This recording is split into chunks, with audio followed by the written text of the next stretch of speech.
दोस्तों, एक औरत जिसकी उम्र लगभग 45 साल है, नाम जिसका मीना कुमारी है। मीना कुमारी अपने पति से इस टाइम बहुत ही अकेली रहती हैं, क्योंकि उनका पति अक्सर अपने काम और अपने बिजनेस के सिलसिले में लगभग विदेश में ही जाया करता है।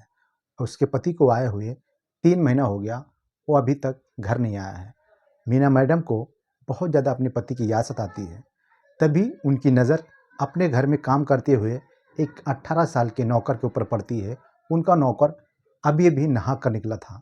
जब मीना का नज़र उस मैडम की नज़र उस 18 साल के नौकर के ऊपर पड़ती है, तो उनकी आंखें चमक जाती हैं। न जाने उस नौकर में उन्होंने ऐसा क्या देख लिया था जो उसको देखती ही रहती हैं।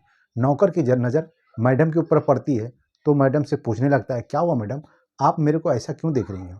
आज से पहले तो आपने कभी ऐसा नहीं देखा, और इससे पहले मैं आपके घर में 3 साल से काम कर रहा हूँ। इससे पहले तो आपने इस नज़र से मुझे नहीं देखा।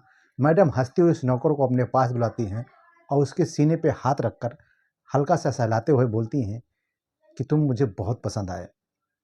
ये बात जब नौकर सुनता है, तो नौकर बोलता है, मैडम मैं पसंद तो हूँ, तभी तो मैं आपके पास 3 साल से काम कर रहा हूँ। अगर आप मुझे पसंद नहीं करती तो मुझे इतने दिनों आप काम पे नहीं रखती। ये बात यहीं की हो जाती है। लेकिन मीना मैडम उस नौकर के साथ शारीरिक संबंध बनाना चाहती थी और उसको पूरी तरह से पाना चाहती थी। उसकी जवानी के लुत्फ उठाना चाहती थी, क्योंकि मीना मैडम का पति अक्सर विदेश में रहता था और उनकी जो शारीरिक भूख थी वो मिट नहीं पाती थी। वो बहुत दिनों से शारीरिक भूख से तड़फ रही थी।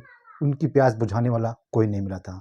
एक दिन उस मीना मैडम को उस राजू के करीब आने का मौका मिल जाता है, और कुछ ऐसा होता है कि उस नौकर राजू ने मीना के छक्के छुड़ा दिए। उनकी सारी खुशियां उनको वापस मिल गई। नमस्कार, आदाब, सत श्री अकाल। मैं हूं समीर अख्तर, और आज की जो सच्ची घटना आप लोगों को सुनाने जा रहा हूं वो है दिल्ली की। दिल्ली में एक जगह लगती है सरोजनी नगर। सरोजनी नगर में एक अच्छी सी सोसाइटी में मीना कुमारी अपने पति और अपने 2 बेटों के साथ रहती थी। 2 अच्छी जगह पे सेटल हो चुके हैं। इनका पति जो अच्छी खासी नौकरी है, वो अक्सर अपने काम से विदेश में जाया करता है। मीना मैडम बहुत ही तनहा अपने आप को समझती हैं। तभी उनके घर पे एक 14 साल का लड़का, जो अपने काम के सिलसिले में उनके घर पर आकर दरवाजे की घंटी बजाता है और बोलता है, मैडम अगर आपके घर पे मेरे लायक कोई काम हो तो आप मुझे दे दो। मैं बहुत परेशान हूँ, मैं बिहार से आया हूँ और दिल्ली में बहुत दिनों से मैं भटक रहा हूँ। मुझे कोई काम ही नहीं देता, क्योंकि मेरी उम्र कम है। लोग 14 साल का सुनकर मुझे कोई काम नहीं देता।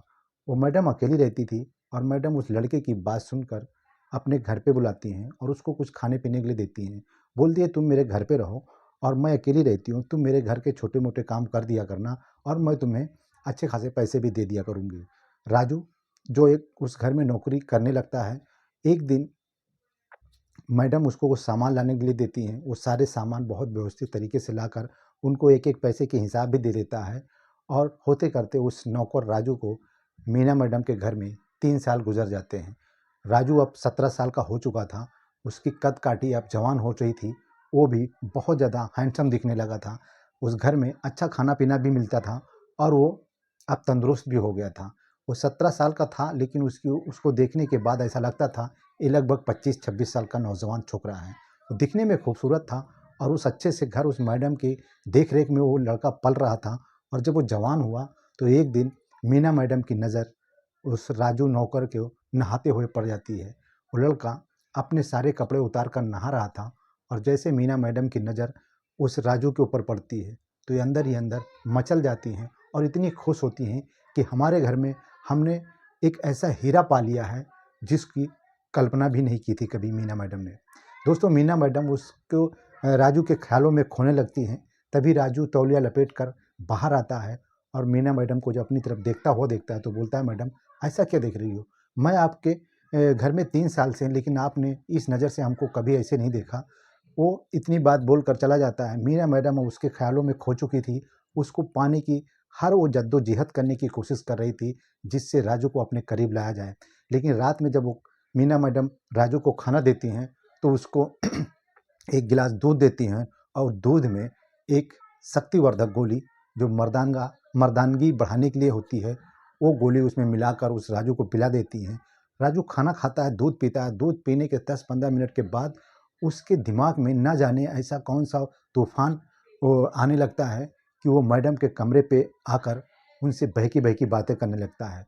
और मैडम मीना को तो यही चाहिए था कि राजू कब अपने होश हवास खोकर मेरे कमरे में आए और मुझे नोचे, मेरे साथ ज़बरदस्ती करे और मेरे साथ संबंध बनाए। राजू अब बहकी बहकी नज़रों से मीना मैडम को देखने लगा। तभी मीना मैडम बोलती हैं, क्या हुआ राजू?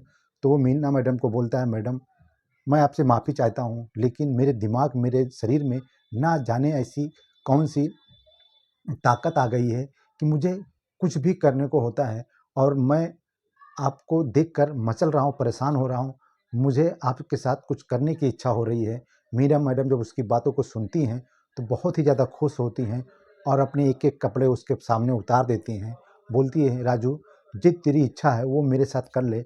मैं भी बहुत दिनों से भूखी हूँ, प्यासी हूँ और इस चीज़ का मुझे लगभग साल भर से मुझे सुकून नहीं मिला है। मैंने साल भर से अपना चरम सुख नहीं पाया है। तेरी जैसी मर्ज़ी है वो मेरे साथ कर ले। राजू एक जवान उभरता हुआ छोकरा था। उसकी जवानी अभी-अभी जवान हुई थी। दोस्तों वो जवान छोकरा उस 45 साल की महिला के साथ इतने ज़ोरदार तरीके से संबंध बनाता है कि मीना मैडम कहीं न कहीं चरम सुख पा जाती हैं और कहीं न कहीं उस राजू से अपनी संतुष्ट हो जाती हैं। अब ये सिलसिला डेली का हो गया था। राजू अब जब-जब उसका दिल करता, वो मीना मैडम की प्यास बुझाने लगा था और मीना मैडम का जब दिल करता था, वो राजू को बुलाकर उसके साथ शारीरिक संबंध बनाती थी और राजू कहीं न कहीं मीना मैडम को बहुत ज़्यादा खुश कर रहा था और मीना मैडम उससे बहुत ज़्यादा इम्प्रेस थी। मीना मैडम राजू के ऊपर बेइंतहा पैसा उड़ा रही थी और उसकी जायज़, नाजायज़ सारी डिमांड पूरी कर रही थी। राजू को पैसों की बहुत बुरी लत लग चुकी थी और वो मीना मैडम से जब-जब, जितना-जितना पैसा माँगता था, मीना मैडम उसको देती रहती थी। लेकिन अचानक एक दिन राजू गायब हो जाता है और राजू लगभग 10 दिन नहीं आता। मीना मैडम की तड़प बढ़ रही थी। उन्होंने इधर-उधर फ़ोन कॉल किया, सब कुछ जानकारी इकट्ठा की, लेकिन राजू का कोई पता नहीं चला। तभी राजू के एक दोस्त का फ़ोन आता है और उसको मीना मैडम के पास कॉल आता है और उसको बोलती हैं कि राजू का एक्सीडेंट हो गया है और यहाँ पे इतना-इतना रुपया लगने वाला है। प्लीज़ आप अगर रो राजू को थोड़ा-सा भी केयर या उसको समझती हैं, वो आपके पास इतने साल से काम कर रहा था और उसको अभी आपकी बहुत ज़रूरत है। आप कम से कम 4 लाख रुपया इस अकाउंट में लगा दें, तब तक मैं इसका इलाज करवाता हूँ। और एड्रेस देता है, बोलता है आप तब तक आ जाओ, पहले पैसे भेज दो। मीना मैडम की तड़प तो बढ़ ही रही थी और राजू के प्रति उनकी दीवानगी एक सीमा क्रॉस कर चुकी थी दोस्तों। मीना मैडम उसको इतना पसंद करती थी कि उसको खोना नहीं चाहती थी। वो हाथों हाथ अपने बैंक से उस दिए गए नंबर पे 4 लाख रुपया ट्रांसफ़र करती हैं और जैसे पैसा ट्रांसफ़र होता है, वो अकाउंट डिलीट हो जाता है, वो नंबर ब्लॉक हो जाता है। दोस्तों इस तरीके से मीना मैडम के साथ ठगी होती है। वो राजू का कोई दोस्त नहीं था, वो राजू के नंबर को उसने हैक किया था और इस तरीके से मीना मैडम से 4 लाख रुपए ऐंठ लिए और राजू न जाने कहाँ गायब हो चुका था।